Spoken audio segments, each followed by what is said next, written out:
सुबह खबर आई कि कांग्रेस हरियाणा की हार पर बैठक करेगी। कांग्रेस अध्यक्ष मल्लिकार्जुन खड़गे के घर पर बैठक में राहुल गांधी के अलावा केसी वेणुगोपाल, अजय माकन, अशोक गहलोत, भूपेंद्र सिंह हुड्डा और प्रदेश अध्यक्ष उदय भान शामिल होंगे। लेकिन जब बैठक हुई तो भूपेंद्र सिंह हुड्डा और प्रदेश अध्यक्ष उदय भान उसमें मौजूद नहीं थे। अब ये साफ नहीं है कि उनको रोक दिया गया या वो खुद नहीं आए या फिर फोन पर ही उनसे जानकारी ली गई। कुमारी शैलजा और रणदीप सुरजेवाला को तो इस बैठक में बुलाया ही नहीं गया था। खैर, बैठक शुरू हुई और सूत्रों के मुताबिक राहुल गांधी ने किसी का नाम लिए बिना कहा कि नेताओं ने निजी हित को पार्टी हित से ऊपर रखा, इसीलिए चुनाव हारे। सूत्रों के मुताबिक बैठक में सबसे पहले कांग्रेस कोषाध्यक्ष अजय माकन ने सीटों के अनुसार डेटा देखकर बताया कि वहां कहां किस सीट पर पार्टी किस कारण से चुनाव हारी। बैठक में यह भी कहा गया कि करीब 12 सीटों पर पार्टी सिर्फ अपने ही बागी उम्मीदवारों की वजह से चुनाव हारी। इसके अलावा बैठक में यह कहा गया कि कांग्रेस पार्टी हरियाणा के नतीजों को स्वीकार नहीं करती है। सभी सर्वे रिपोर्टों और ग्राउंड रिपोर्ट के अनुसार कांग्रेस के जीतने का पूर्वानुमान था। इसके अलावा कांग्रेस की हार की बड़ी वजह कांग्रेस के बागियों का चुनावी मैदान में होना था।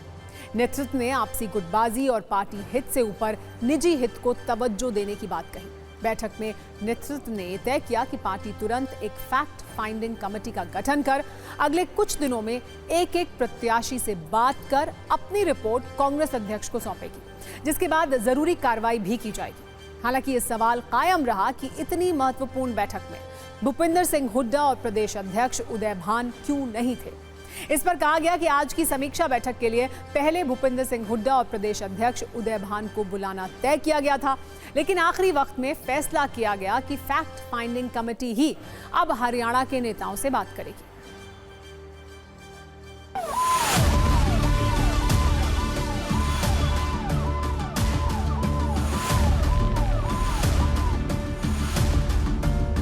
जो नतीजे आए उसमें जमीन और आसमान का फर्क था, तो हम लोगों ने उसकी चर्चा करी। अलग अलग कारण क्या हो सकते हैं इसके ऊपर चर्चा करी और इसके ऊपर हम लोग आगे और कार्रवाई करेंगे। चुनाव आयोग से लेकर के आपस में मतभेद से लेकर के बहुत सारी चीजें हैं और सबके ऊपर हम लोगों ने भी चर्चा करी है और आगे भी चर्चा करेंगे। अरे हारे हुए लोग कभी तो शांत रहें। जनता ने पीट दिया, जनता ने पटक दिया, हरा दिया। लोकतंत्र में हार को स्वीकार करना चाहिए।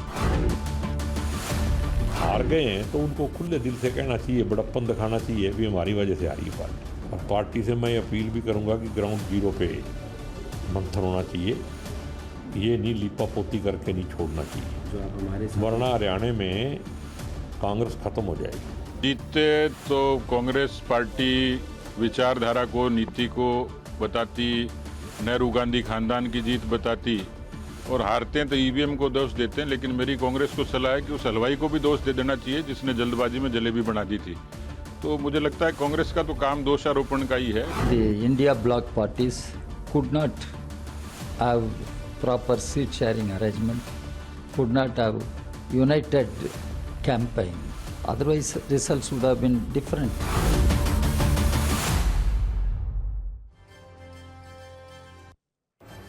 तो इन बयानों से आगे अब कांग्रेस की फैक्ट फाइंडिंग कमेटी चुनाव की हार की असली वजह जुटाएगी। सूत्रों से जानकारी मिल रही है कि हार के कारणों को खोजने के लिए बनी फैक्ट फाइंडिंग कमेटी की रिपोर्ट आने के बाद हरियाणा में कांग्रेस आलाकमान नया विधायक दल का नेता और नया प्रदेश अध्यक्ष बनाने पर गंभीरता से विचार कर रहा है।